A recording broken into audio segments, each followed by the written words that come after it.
gaang. Guys, unboxing tayo ha. Galing sa TikTok shop. In-order natin sa TikTok shop at sa JNT Express. Ang nag-deliver nito ay si Janiel Cortez. Sobra yung sukli niya. Pero binalik natin kasi kawawa naman.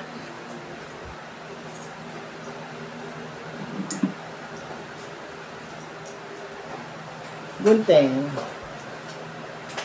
Sobra yung sukli niya. 2,000 yung binigay. 1985 ito. 1985. Dapat 15 pesos na yung sukli niya. Kaso ang binigay niya sukli is 115. Buti na lang nandiyan pa sa nahabol ko. Pero kahit di mo mahabol, ibang araw naman siya ibibigay. Kawawa naman eh. 100 pesos din yung malulugi siya ng 100 pesos. Pinalik ko sa kanya. Magpasalamat sa thank you kuya. Salamat. Eh siya ko. Pag hindi ka sigurado, sabi ko sa kanya, pag hindi ka sigurado sa sukli, i-check mo sa cellphone mo, sa calculator ng cellphone mo. Kasi mahirap yung mag-aabono. Kasi nangyari na yun sa akin. May limit kami magbayad ng short sa UAE. Kaya, ayan, pagka naranasan mo yung short na yun, kailangan talaga maawa ka dun sa mga taong magtatrabaho ng maayos. Go! iPhone? iPhone pala to eh. iPhone pala tong order natin eh. Gold to eh. Ba't yellow ang nakalagay na kulay oh? Yellow. Oh. Yellow siya. Ang laki ng packaging niya oh. Yung pinaglagyan niya. Tapos ito lang yung ano oh.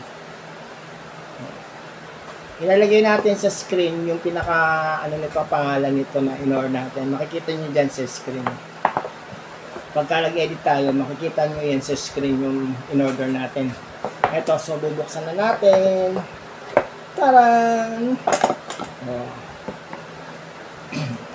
Bo, maganda oh. Oh, gold. Ano ba't parang gas yung ano niya eh. Gas. Ganda ng kulay niya. iPhone pala to eh. Oh, iPhone. Ano to ah? Class A. At sira agad. Hindi pala sira agad yung meron siyang ito oh. Ano dito? Ano to? Headset. Ito, may headset siya. Tapos, charger niya, cable charger. Sama natin.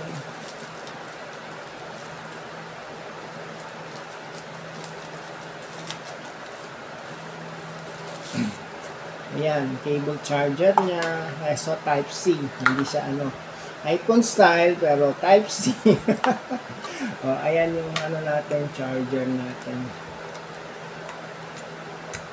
Yan. Sana okay siya, no? Magandang ano na to. October 26 Friday.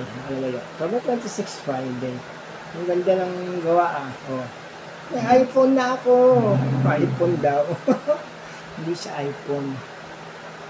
So, ayan na guys, ang ating bagong cellphone. Warning, when the phone is completely out of power and automatically shut down, you need to charge your phone for more than 10 minutes to boot. It is recommended to charge when the battery is less than 20% charge. Hindi kasi ang hirap ng basahin no, yun. Kailangan niya ganon yung ano, kaya mahirapan tayo magbasa ng diretso. Volume positive, volume negative, power. Ito yung sa power niya. Ang gara pala nito. Oh. Bakit yung demo nila ang ganda? Sa demo nila maganda. So, paano ba ito matatanggal? Tatanggalin na natin ito. Bakit ayaw?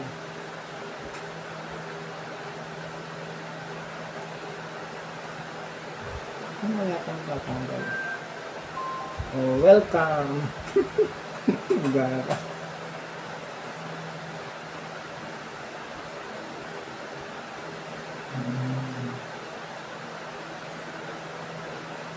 iPhone! May iPhone na tayo. iPhone na imitation. Ano to? 1,985. Hindi ko alam paano pag-alis na ito. Para makita natin.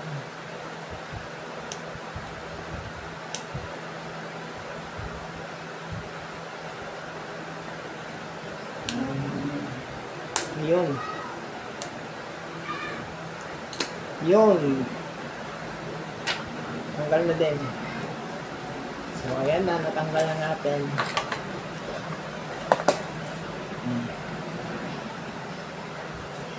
Open natin.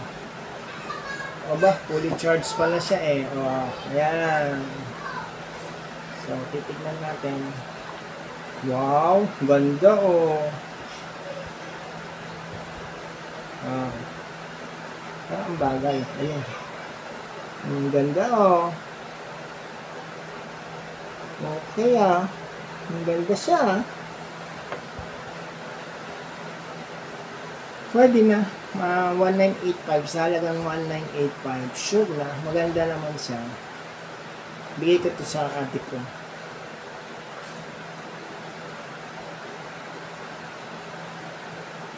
Meron na siyang naka-anong Facebook. So, yung account mo na lang at password ang ilalagay mo para makapag-open ka. Tapos, meron siyang YouTube. I-connect nga natin ito. May Safari siya oh. Safari. Safari ba talaga yan? Android lang naman yan. Oh. Google. Google siya. Deny.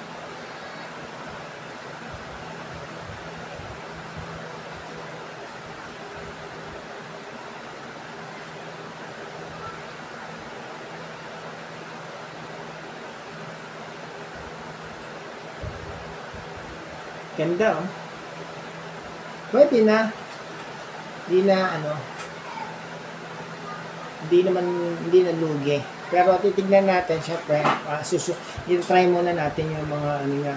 Talagang niya, ang pinaka-style niya iPhone, pero Android siya. Kung magagamit mo naman ng okay lang siya, di ba? 1985 ang presyo nito. So, ayun, ang ganda. Ang ganda ng kahon. Yung tao yata. Sino yung tao? Wala. Type-C, Android siya. Hindi siya yung katulad ng sa iPhone na charger. So, hanggang dito na lang tayo mga kaibigan ko. Mabalitaan ko na lang kayo kung ito ay naayos na natin at magagamit natin ng maganda. Okay, bye-bye! Salamat sa panonood nyo!